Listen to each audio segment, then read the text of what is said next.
करते हैं। वीडियो पसंद आए तो लाइक शेयर आप कर सकते हैं। ये पीडीएफ पूरा का पूरा मैंने शेयर किया हुआ है 50 पेज का टेलीग्राम चैनल पर, अगर आप स्क्रॉल करके देखेंगे तो। 1 मिनट दीजिएगा, मैं देखती हूँ आप लोगों के क्या कमेंट्स चल रहे हैं, फिर उसके बाद हम आगे बढ़ेंगे। बहुत ही बढ़िया, धन्यवाद सोनिका जी। हाँ, पहले से बेहतर है तबियत। एक एक चीज चैप्टर वाइज चलेगी इसमें। स्टार्ट करते हैं, कर दिया लाइक, बहुत ही धन्य हैं आप। गोइंग टू स्कूल पहला चैप्टर है एनसीईआरटी का। अगर हम बात करें 3rd to 5th NCERT summary रहेगी कंप्लीट, कुछ और करने की जरूरत नहीं है। उसके अलावा आपको एनसीईआरटी पढ़ने की बिल्कुल जरूरत नहीं है, ना पेपर पुराने लगाने की जरूरत है, यहाँ डिस्कस कर दिए जाएंगे। बस कर सकते हैं तो किसी भी बच्चे की 3rd, 4th, 5th की प्राइवेट स्कूल की बुक्स उठा लेना एक्स्ट्रा पढ़ने के लिए, बाकी और कुछ करने की जरूरत नहीं है। हाँ, तो गोइंग टू स्कूल क्या है, पहला आपका चैप्टर रहेगा यहाँ पे, जिसमें हम बात करेंगे तो bamboo and rope bridge is being used in Assam.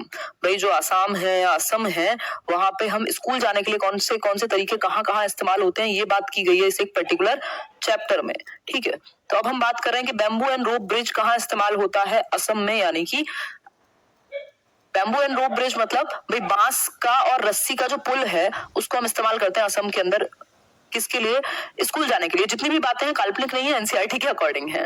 ठीक, फिर है ट्रॉली का इस्तेमाल होगा स्कूल जाने के लिए या ट्रैवल करने के लिए, कह सकते हैं लद्दाख में। सीधा क्वेश्चन आपसे पूछेगा कि भाई लद्दाख में ट्रॉली मैच करने के लिए आ गया, मान लो कि यहाँ पे स्कूल्स बच्चे कहाँ पे जाएंगे, बैम्बू और रोप ब्रिज पर, मतलब बांस और रस्सी के पुल से बच्चे कहाँ स्कूल जाते हैं। इस तरीके के बहुत ही आपको लगेंगे बड़े बेसिक से क्वेश्चन है, बट बेसिक नहीं होता ये, मतलब अजीब या ऐसे लग सकते हैं कि पता नहीं इनका कोई रेलेवेंस नहीं है, लेकिन आपसे पूछा जाता है। ठीक है, बिल्कुल, बहुत बढ़िया फिरदौस। चलिए, नेक्स्ट बात है सीमेंट का ब्रिज कहाँ यूज होगा, नॉर्मल एरियाज में, जहां जैसे मैं और आप रहते हैं, दिल्ली हो चाहे, मतलब दिल्ली में कहना खैर गलत होगा, बट जो नॉर्मल एरियाज हैं, प्लेन एरियाज कह सकते हैं, जहां पे कोई पहाड़ी इलाका नहीं है, वहां नॉर्मल ब्रिज का, सीमेंट ब्रिज का इस्तेमाल किया जाता है। आप देखते हैं ब्रिज बने होते हैं जगह जगह पे।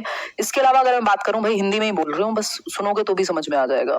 फिर है वेलम, यानी स्मॉल वुडन बोट। वेलम किसको कहा जाता है, जो लकड़ी की नाव है छोटी सी, वुडन बोट, जिसको कहाँ इस्तेमाल किया जाएगा, केरला में। जब क्वेश्चंस बनेंगे इनसे तब आपको दिक्कत होगी, इसलिए ध्यान से समझिएगा।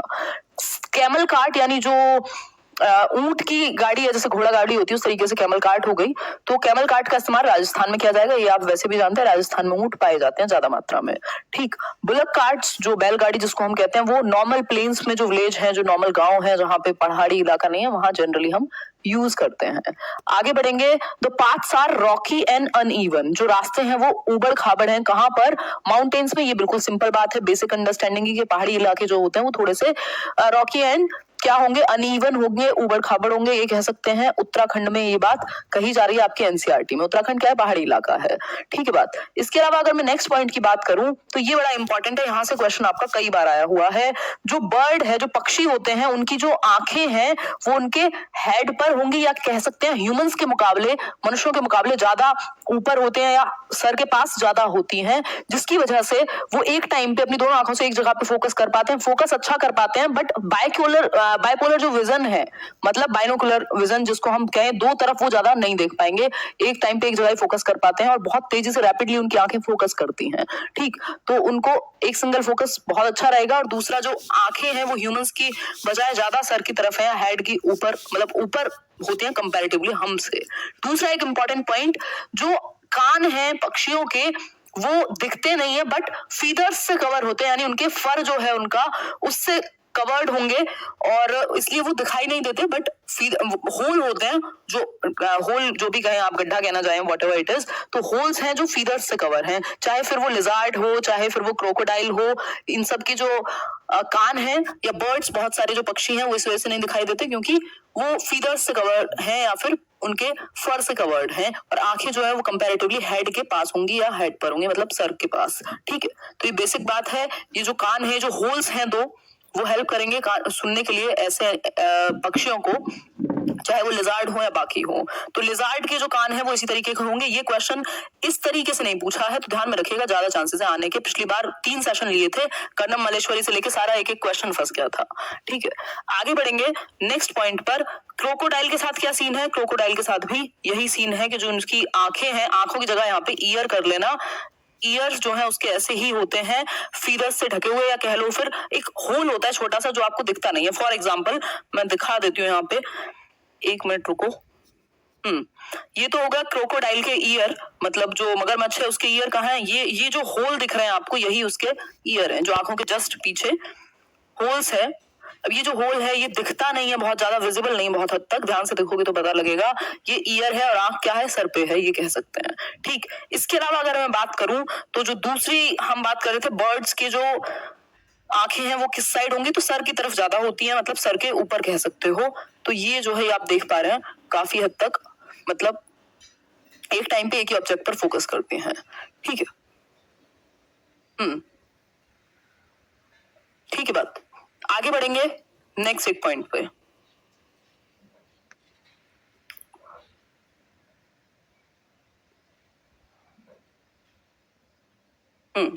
नेक्स्ट पॉइंट आपका क्या रहेगा, लिजार्ड की भी बात कर ली हमने, क्रोकोडाइल की भी। एक बहुत ही इंपॉर्टेंट क्वेश्चन ही कह सकते हैं इसको, पॉइंट है अपने आप में। Different patterns on the animals are due to their hair on their skin. मतलब मान लो जेब्रा है या फिर बहुत सारे आप एनिमल देखते हैं, उन पे जो पैटर्न दिखाई देते हैं आपको उनकी स्किन पर, भाई एक पैटर्न सा बना हुआ है, वो किस वजह से दिखता है, उनके बालों की वजह से। तो ये हम ध्यान में याद रखेंगे कि बालों की वजह से एनिमल्स का के ऊपर पैटर्न दिखाई देते हैं, है ना, एक सिमेट्री काइंड ऑफ बनती है, वो उनके हेयर जो है, उनके जो बाल हैं उसकी वजह से। चाहे वो जेब्रा ही बोलते हैं, आई थिंक बचपन में पढ़ा होगा आप लोगों ने, वो लाइंस जो दिखती है उस तरीके से मान सकते हैं।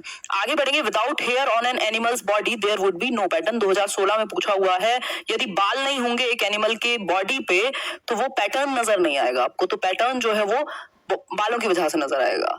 ठीक है बात, चाहे वो टाइगर हो, बिल्कुल सही कह रहे हैं। फिर नेक्स्ट है, animals with ears hair on the body gives birth. ये बहुत ही इंपॉर्टेंट सा पॉइंट है, इसको समझेंगे थोड़ा सा जूम करके।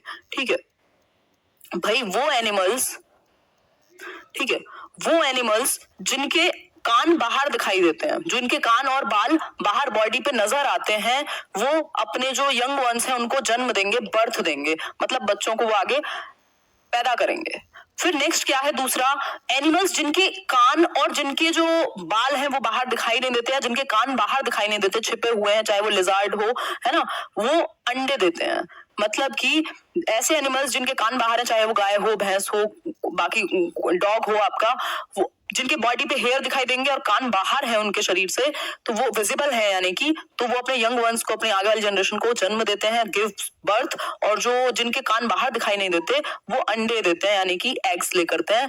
बहुत ही कई लोगों को ना ये लगे यार मजाक सी चीजें हैं ये तो, लेकिन पेपर में एक एक नंबर की पूरी इंपॉर्टेंस है, चाहे आप साइंस पढ़ लीजिए तब भी वो 1 नंबर का ही रहेगा, और ये भी। ठीक है बात, आगे बढ़ते हैं। टुक टुक, यहाँ से कोई बफरिंग नहीं है, आप अपना कनेक्शन चेक कीजिए। फिर है तो अब फीमेल्स के बारे में बहुत इंपॉर्टेंट बात पूछी और आपसे क्वेश्चन भरपूर पूछा जाता है।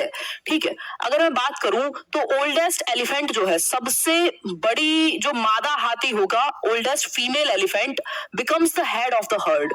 जो झुंड है हाथियों का, उसका हेड कौन है, उसकी हेड कौन है, जो सबसे बूढ़ी मादा हाथी है यानी फीमेल एलिफेंट होगी, वो हेड होती है हर्ड की। तो मेल एलिफेंट अगर गलती से दे देगा पेपर में तो आपको उसको साइड करना होगा, कई बार हम जल्दीबाजी में पढ़ लेते हैं।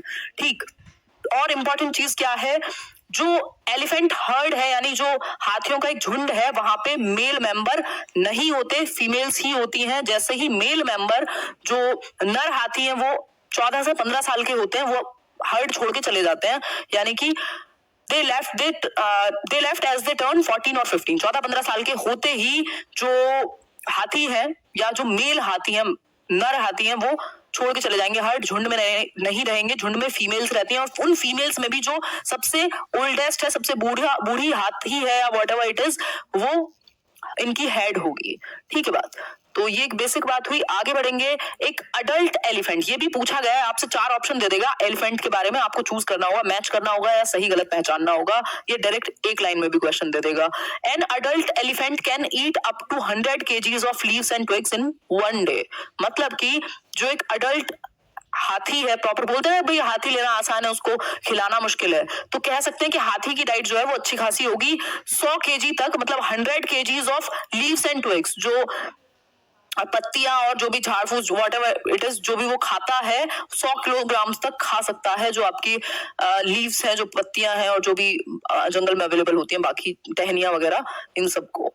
ठीक है, हिंदी में अगली बार से ट्रांसलेट कर देंगे जो लोग हिंदी की वजह से दुखी हैं, अदरवाइज तो आप सुन लोगे तो इतना तो यार बेसिक इंग्लिश आप सभी पढ़े हुए हो। ठीक है, आगे बढ़ते हैं। नेक्स्ट है elephant sleep only for 2 to 4 hours. बहुत ही इंपॉर्टेंट पॉइंट, 2 से 4 घंटे ही सोते हैं हाथी, 2 to 4 आवर्स। ठीक है, 2 से 4 घंटे ही सोते हैं हाथी 24 घंटे में, ये कह सकते हैं। जो नींद है, मतलब हमारी 2-4 घंटे की नींद हो जाए तो हम तो पता नहीं क्या पलट दें दुनिया, है ना, सारे एग्जाम टॉप कर जाएं और क्या क्या कर दें, बट हमें चाहिए भाई 8 घंटे। ठीक है, तो 2 से 4 घंटे ही डेली नींद लेते हैं हाथी, है ना। हम भी कभी कभी 2 से 4 ले लेते हैं, बट वो कभी कभी होता है, उसमें मजा नहीं आता, ऐसा लगता है दिमाग हैंग हो गया हो। ठीक, तो 2 से 4 घंटे ही सोएगा हाथी। ठीक है, हाथी के बारे में 2-4 चीजें सुन लीजिए फिर से। जो फीमेल एलिफेंट है सबसे बूढ़ी, वो होगी क्या, वो हेड होगी झुंड की। ठीक है, दूसरा, हाथियों के झुंड में सिर्फ फीमेल एलिफेंट्स ही होती हैं। मेल एलिफेंट्स जैसे ही 14-15 साल के होते हैं वो हर्ड को छोड़ करके चले जाते हैं अपना मस्ती करने। 2 to 4 आवर्स अ डे, मतलब 2 से 4 घंटे ही सोता है एक हाथी। और दूसरी एक चीज, 14 से 15 मतलब सॉरी 100 किलोग्राम तक की, मतलब 100 kg 2x और लीड्स को वो खा सकता है। ठीक, कोई कह रहा है 10 घंटे, बहुत बढ़िया, अवार्ड दिलवाएंगे आपको 10 घंटे की नींद के लिए। ठीक है, आगे बढ़ते हैं। मुझे लगता है आधी जिंदगी तो हम सोने में गुजार देते हैं। आगे बढ़ते हैं। The mud keeps their skin cool. बात अभी भी हाथी की चल रही है। जो उनकी स्किन है ना, ये स्किन आप समझते हैं बहुत ज्यादा ऐड किए जाते हैं, आप सुबह शाम तक टीवी में देखते हैं दुनिया भर के, ये लगा लो, वो क्रीम लगा लो। तो जो उनकी स्किन है वो अपनी स्किन को कूल रखने के लिए मड का, यानी कीचड़ कह सकते हो या जो गीली मिट्टी कह सकते हो, उसका इस्तेमाल करते हैं। इसलिए वो तालाब वगैरह में ज्यादा लेटना पसंद करेंगे। ठीक है, हाँ, आगे बढ़ते हैं। बहुत ही बढ़िया, जो लोग भी इतने बढ़िया कमेंट करके ऐसे एक्सप्लेन करते हैं कि भाई बेसिक हिंदी यूज हो रही है, मजा आ जाता है आप लोगों का, ये जो एंथुजियाज्म है ना इसको देख के। देयर बिग ईयर्स, जो हाथी के बड़े बड़े कान हैं आपने देखे होंगे, वो क्या है, फैंस की तरह काम करेंगे, इनके लिए पंखे के जैसा काम करेंगे, क्योंकि इसको वो फ्लैप करते रहेंगे, ऐसे बंद करते रहेंगे, ऐसे झाड़ते रहेंगे, तो उससे हवा आएगी, इनको कूल फील होगा। तो ये जो अपने कान है इनको वो फ्लैप करेंगे ताकि वो एक फैन की तरह काम कर सके, एक पंखे की तरह काम कर सके और उनको थोड़ा ठंडा फील हो। ठीक है, बॉडी लोशन, हाँ उनका बॉडी लोशन है क्या, मड। बहुत ही बढ़िया, गजब कर रहे हैं आप लोग, बिल्कुल। ये बच्चों के लिए है, 3rd, 4th, 5th के, और इसको बच्चों की तरह ही पढ़िए, बस आपको पता होनी चाहिए ये बेसिक पॉइंट्स। मेरी मजबूरी है कि मैं बहुत आराम से नहीं चल सकती, अगर बहुत आराम से चलूंगी तो ये खत्म नहीं होगा कभी भी, है ना। आगे बढ़ेंगे। हवा के लिए इस्तेमाल करते हैं हाथी अपने कानों को ऐसे फ्लैप करके। There are 10 to 12 female elephants and young ones in a herd. अब कितने हाथी या कितनी फीमेल एलिफेंट्स होती हैं एक हर्ड में, एक झुंड में, तो 10 से 12। हाँ, नेचुरल फैन, ऐसे वो होता नहीं था पुराने जमाने में, वो ऐसे पंखा लेके खड़ी होते थे, 2 साइड लोग एक राजा के ऐसे हिलाते रहते, तो वो हाथी के लिए अपने कान ही है। ठीक है, 10 से 12 फीमेल एलिफेंट्स होती हैं, और कुछ यंग वंस होते हैं, कुछ छोटे हाथी होते हैं जो मेल हैं बट 14-15 साल से कम के होंगे। ठीक है बात, नहीं मनप्रीत जी, नहीं पता। फिर है खेजाड़ी विलेज या Khejri village, whatever you want to call it. Khejri village जो है कहाँ है, जोधपुर राजस्थान में है। अब इनकी अपनी कहानी है खेजड़ी के बारे में, इस बार पूछा भी हुआ था खेजड़ी विलेज क्या है। अगर मैं बात करूं तो places were built by woods at that time about 300 years ago. यहाँ पे जो वुड है, जो लकड़ी है, 300 साल पहले वहां पे घर बनाए गए थे उस लकड़ी का इस्तेमाल करके। जो खेजड़ी विलेज है वहां पे की बात चल रही है, अभी समझ में आएगा आपको। The people of this village were called Bishnois. जो इस गांव के लोग थे उनको बिश्नोईज कहा गया। बिश्नोई कहाँ के लोग थे, खेजाड़ी विलेज के, जो कि राजस्थान में है, जोधपुर के पास। ठीक, the people of this village की बात हो गई। The khejri tree can grow up without much water. ज्यादा पानी की जरूरत नहीं होती है जो खेजड़ी ट्री है, और इसकी जो लकड़ी है उसका इस्तेमाल करके घर बनाए गए थे यहाँ पे 300 साल पहले। कहाँ, जोधपुर राजस्थान में, खेजड़ी जगह पे, जहाँ के लोग क्या कहलाते हैं, बिश्नोईज कहलाते हैं। ठीक है, दूसरी बात, it gives beans and don't get affected by insects. अब ये जो खेजड़ी ट्री है ना, ये जो वुड है, जो लकड़ी है खेजड़ी पेड़ की, वो क्या है, खराब नहीं होती, कीड़े नहीं लगते, दीमक नहीं लगती, ये कह सकते हो। ठीक है, तो ये एक बात है, ये अफेक्ट नहीं होती इंसेक्ट से, कीड़े और बीन्स वगैरह से। कौन सा ट्री, खेजड़ी ट्री का जो लकड़ी है, वुड है वो। ठीक है, स्टोरी फ्रॉम बोचाचा विलेज की बात आ गई। अब एक और चैप्टर है आपका, मैंने इंपॉर्टेंट पॉइंट्स को लिखा हुआ है यहाँ पे। Story from Bochaha village. Bochaha village कहाँ है? मुजफ्फरपुर बिहार के अंदर, जहां की कहानी है मधुमक्खी पालन की, जिसको हम अभी समझेंगे। ठीक है, बहुत बढ़िया संजीव सर, धन्यवाद। बहुत कमेंट करते हैं आप, देखा मैंने एक दो वीडियोस में। ठीक, बोचाचा विलेज की कहानी शुरू हो गई अब, और हाथियों से और जो खेजड़ी ट्री है उससे साइड आएंगे। अमृता देवी बिश्नोई की कहानी की बात हुई है इसमें, अगर आप किताब पढ़ते हैं तो बिल्कुल सही बात कह रहे हैं आप। ठीक, जो चीजें रह जाएंगी इसमें, मैंने कुछ पॉइंट्स को हटाया भी हुआ है, उनको क्वेश्चंस के थ्रू कवर कर लेंगे। ठीक है, अगर मैं बात करूं तो जो बोचाचा विलेज है, कहाँ? मुजफ्फरपुर में, एक डिस्ट्रिक्ट है मुजफ्फरपुर बिहार का। ठीक है, तो यहाँ पे बोचाचा विलेज है। अब बोचाचा विलेज में एक कहानी है हनी बीज की, मधुमक्खी पालन की। एक बच्ची है जो मधुमक्खी पालन करती है, और जो मधुमक्खीज हैं वो अपने अंडे देती हैं अक्टूबर टू दिसंबर में। इसमें मुझे डाउट है, ये पुरानी पीडीएफ बनी हुई है, एक बार मैं कल चेक करूंगी इसको, कि अक्टूबर टू दिसंबर ही देती है या कोई और दूसरा भी टाइम हो सकता है। तो एक बार इसको, जिन्होंने एनसीईआरटी पढ़ी हो या याद हो, तो एक बार इसको रीचेक कर लेना, इस पे क्वेश्चन मार्क लगा लेना, होमवर्क मान लेना इसको। वैसे आप इतने छोटे बच्चे नहीं है कि मैं होमवर्क के नाम पे लड्डू लड्डू चीजें देती रहूं आपको। खैर, हाँ, मुजराहुल, धन्यवाद। नेक्स्ट है, every bee hive has one queen bee. अब जैसे हम एलिफेंट्स की बात कर रहे थे, तो हमने देखा कि जो हेड है एलिफेंट्स की, जो हाथियों के झुंड की हेड है, वो एक फीमेल एलिफेंट है जो ओल्डेस्ट है। अब बात कर रहे हैं मधुमक्खी पालन की, तो जो वो पूरा मधुमक्खियों का छत्ता कह सकते हो आप, एक बी हाइव जिसको हम कह रहे हैं, उसके अंदर एक क्वीन बी होगी। क्वीन बी मतलब एक तरीके से क्या, रानी कह सकते हो, रानी मधुमक्खी, whatever you want to call her. ठीक है, ये अंडे ले करेगी, अंडे देगी ये जो क्वीन बी है, और बाकी कहलाएंगी वर्कर बीज। वर्कर बीज जो काम करती हैं, बाकी जितने भी बी हाइव्स हैं, इसमें जो भी बीज हैं, जो मधुमक्खी है, वो वर्कर बीज कहलाती हैं, क्योंकि वो खाना वाना जुटाती रहती हैं। और जो मेल मेंबर्स हैं वो बहुत कम होंगे, यहाँ पर भी इस हाइव में वो बहुत ज्यादा नहीं रहते। Male bees have no special role as workers, काम वाम नहीं करते मेल बीज, बस आराम करते हैं। ठीक है, तो ये एक बेसिक बात है जो समझना जरूरी है। ठीक है, एम्बिटेट वाले ये इसको अवॉइड कर सकते हैं, क्वेश्चन सीरीज देख लेना, वो ज्यादा ठीक रहेगी आपके लिए। मुखिया जो है वो क्वीन भी है एक तरीके से, बहुत बढ़िया। आगे बढ़ेंगे, बहुत बड़े विजय प्रताप यादव। नेक्स्ट है, अब ट्रेन की कहानी शुरू हो गई। ट्रेन मतलब एक ट्रेन की पूरी स्टोरी है, आप बुक पढ़ेंगे, पूरा चैप्टर पढ़ जाएंगे, आपको पता नहीं लगेगा इंपॉर्टेंट क्या था। ठीक, तो उस चैप्टर में से अगर हम बात करें तो train is started from Gandhidham. Gandhidham कहाँ है? कच्छ में, ये इंपॉर्टेंट पॉइंट है। और ये कहाँ है? गुजरात में। भाई आपने वो सुना ही है, रन ऑफ कच्छ सुनते हैं आप, बहुत सारी चीजें सुनते हैं कच्छ के बारे में, बिल्कुल व्हाइट डेजर्ट दिखता है। ठीक, तो ये गांधीधाम कहाँ है? गुजरात में। और अगर हम बात करें कच्छ में, और कच्छ कहाँ है? गुजरात में। और जो ट्रेन है, ये जो एक स्टोरी है, वो ट्रेन शुरू होती है गुजरात के गांधीधाम के कच्छ से। ठीक है, फूड ऑफ गुजरात, अब गुजरात के फूड के बारे में बात हो गई। इस तरीके का क्वेश्चन भी पूछा गया है कि किस तरीके का खाना इस्तेमाल किया जाता था गुजरात में। ठीक है, तो ढोकला विद चटनी, हम लोग गए थे क्या अभी? हाँ, तो ढोकला विद चटनी, ढोकला जो डिश है वो बेसिकली वहीं से हमने अडेप्ट की हुई है, बस वहां का टेस्ट थोड़ा सा डिफरेंट है, यहाँ आते आते थोड़ा सा बदल जाता है। ठीक, तो dhokla with chutney, lemon rice और मिठाई। ठीक है, तो लेमन राइस, मिठाई और ढोकला विद चटनी, ये वहां की डिश है जो आपको पता होनी चाहिए। कहाँ? गुजरात का फूड है, क्योंकि फूड देखो आपको पता है बेसिक 6 थीम्स हैं, 6 थीम है ईवीएस की, उससे बाहर ईवीएस के क्वेश्चन नहीं आते। वही है जो फैमिली एंड फ्रेंड्स है, उसके अलावा रिलेशनशिप्स की बात है, फूड की बात है, things we make and do, है ना, वर्क एंड प्ले, ये कुछ 6 थीम है ईवीएस की, जिनको हम आगे आने वाले सेशन में जल्दी डिस्कस करेंगे। ठीक है, उसके ही आसपास क्वेश्चंस घूमते हैं आपके। बहुत बढ़िया, बहुत सारे लोग गुजरात से देख भी रहे होंगे। Ahmedabad and Valsad are in Gujarat. अब 2 प्लेस जो है, 2 जगह की और बात आ गई, 2 जगह का और जिक्र हुआ है। कौन सी? अहमदाबाद और वलसाड कहाँ है? गुजरात में है। ये बात आप अवगत होंगे इस बात से। ठीक है, तो ये एक बात हुई। आगे बढ़ेंगे नेक्स्ट पॉइंट पर। नेक्स्ट पॉइंट है आपका कोझिकोडे इज इन केरला। अब कोझिकोडे की बात हो रही है, इंपॉर्टेंट वर्ड है, इंपॉर्टेंट नाम है कोझिकोडे। कहां पर है? केरला में है। मडगांव कहाँ है? मडगांव गोवा में कब से हो गया, या मडगांव गोवा में ही होगा फिर। ठीक है, इसको एक बार चेक कर लेंगे, महाराष्ट्र में तो नहीं है। ठीक है, तो इस पे लगा लेना क्वेश्चन मार्क। तो थोड़ा सा मेरे को भी होमवर्क करके आना पड़ेगा कल से। आज मैंने पीडीएफ देखी नहीं, बहुत 2 साल हो गए बने हुए, तो क्या हो सकता है कि एक आध मिस्टेक इसमें हो। ठीक है, तो इसको क्वेश्चन मार्क लगा करके आप लोग ऐसे HW में 2 चीजों पे क्वेश्चन मार्क लगाया है आज, तो उनको आप कमेंट कर सकते हैं, रीचेक करके। थोड़ा काम आप भी करोगे, सारा मैं ही करूँ।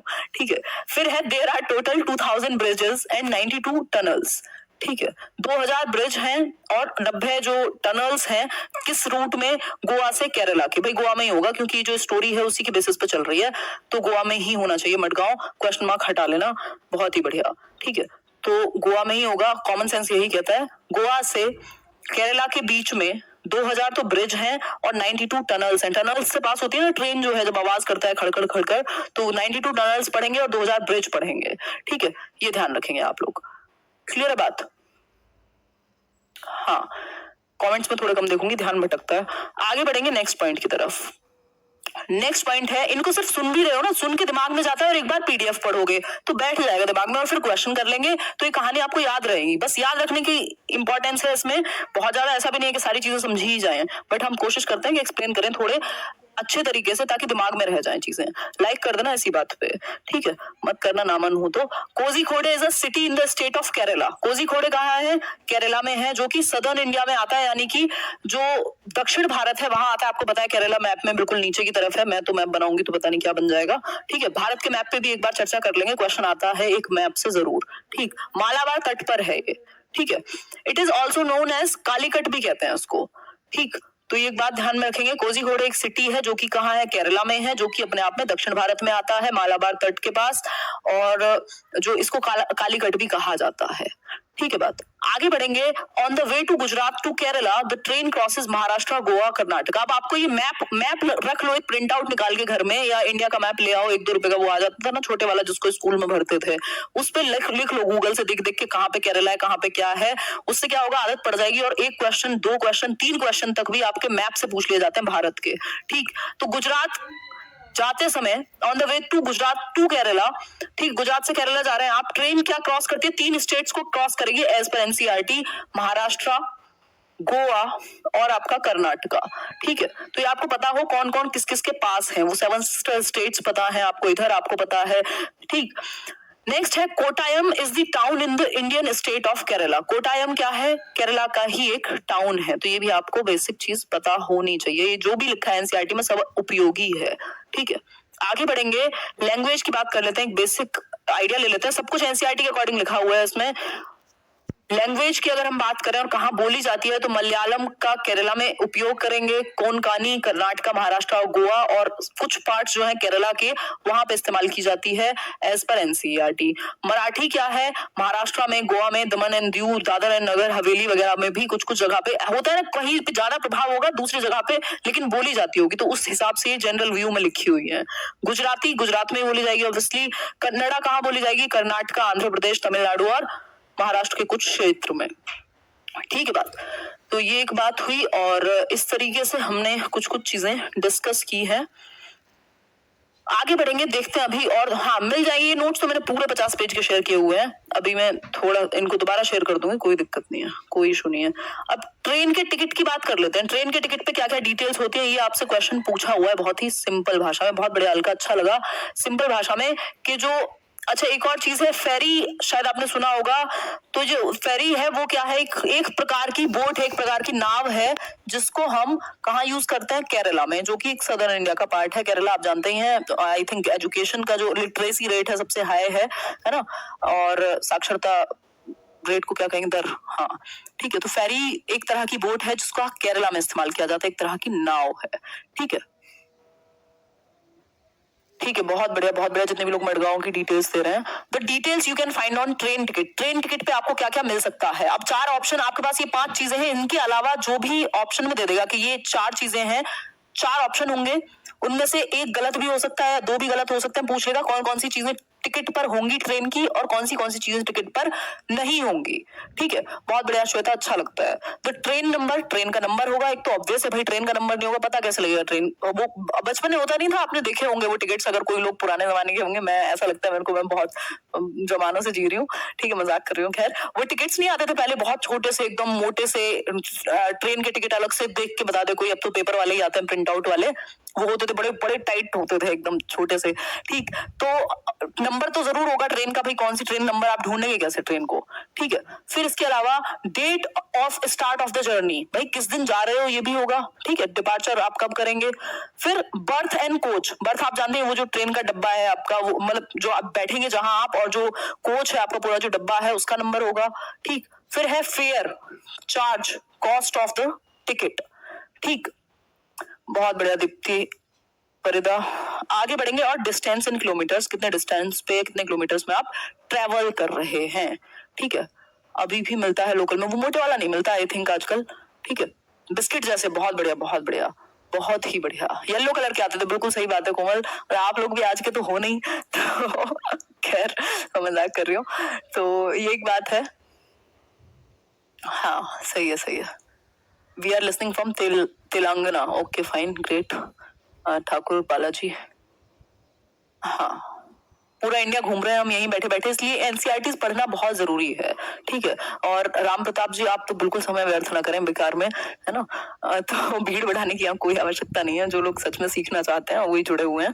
खैर, तो एनसीईआरटी में मजा आता है। अभी जैसे टाइम मिलेगा, ये वाला सीटेट तो नहीं, मैं 6th 7th 8th की भी एनसीईआरटी सोशल स्टडीज की इंग्लिश मीडियम में डिस्कस करूंगी आप लोगों के साथ। ठीक है, तो ये कहानियां आज के लिए इतना ही डिस्कस करेंगे। कल हम क्या डिस्कस करेंगे ये थोड़ा सा देख लेते हैं, और उससे पहले कुछ क्वेश्चंस भी देख लेंगे। कर्णम मालेश्वरी, जिनसे क्वेश्चन कई बार आया हुआ है, 2 से 3 बार आया हुआ है सीटेट में, इनकी पूरी कहानी देखेंगे, इस बार भी आया हुआ था। और इसके बाद देखेंगे जो ये मधुबनी पेंटिंग है, इसके बारे में जानेंगे थोड़ा सा, है ना। ये बेसिक बेसिक चीजें जानेंगे। तो ये सुनना इंपॉर्टेंट है इस सेशन में, बहुत ज्यादा दिमाग लगाना इंपॉर्टेंट नहीं है, क्योंकि दिमाग लगाने वाला सेशन नहीं है, बस ऐसे इंटरनलाइज करने का है, इसमें चीजें भरनी है, सोक करनी है, आपको एब्जॉर्ब करनी है अपने अंदर, है ना। जिन्होंने आज वाइगॉस्की डिस्कस किया था मैंने उधर सेशन में, तो उनको पता होगा इंटरनलाइजेशन हम कैसे करते हैं, भरते हैं अपने अंदर, जाने देते हैं बस चीजों को, ऐसे निर्वाणा में पहुंचने के लिए। मजाक कर रही हूँ खैर। तो ये एक बेसिक बात हुई। सेशन पसंद आया हो तो लाइक शेयर और सब्सक्राइब आप कर सकते हैं। इसके अलावा जिनको पीडीएफ की चिंता रहती है, बहुत ज्यादा शौक है पीडीएफ इकट्ठी करने का, है ना, वो लोग टेलीग्राम चैनल है जिसका नाम है लेट्स लर्न चैनल का नाम है लेट्स लर्न। बिल्कुल जैसे आप कैपिटल में स्मॉल में जैसे चाहे सर्च कर सकते हैं, स्क्वायर्ड, स्पेस नहीं है इसमें, लेट्स लर्न स्क्वायर्ड। ठीक है, तो ये सर्च करोगे तो मिल जाएगा, है ना। तो ये एक बेसिक बात है। आप लोगों ने प्रिंट आउट भी लिए हुए हैं, मुझे आप लोगों ने पहले इंस्टाग्राम वगैरह पे भी भेजा हुआ है, कई लोगों ने तो पूरी प्रिंट आउट लिए हुए हैं इन 50 पेज के, और उस पर आप एक्स्ट्रा भी लिख सकते हो, क्वेश्चंस भी लिख सकते हो, इनफ है। ठीक है, तो ये कुछ चीजें हुई, और साथ में इसी तरीके से चलते रहेंगे। किसी दिन कोई सब्जेक्ट, किसी दिन कोई सब्जेक्ट, इस तरीके से डिस्कस करेंगे। तबियत जैसी अच्छी होगी तो मैं 2 सेशन लेना शुरू करूंगी शाम में, एक 9 बजे, एक 5 या 6 बजे के करीब। ठीक है, 9 बजे तो है ही, अभी तो टाइम फिक्स ही है 9 बजे का, अभी तो एक ही सेशन चल रहा है। दे दिए जाएंगे सारे पेपर सीटेट के टेलीग्राम पे, कोई दिक्कत नहीं है। हाँ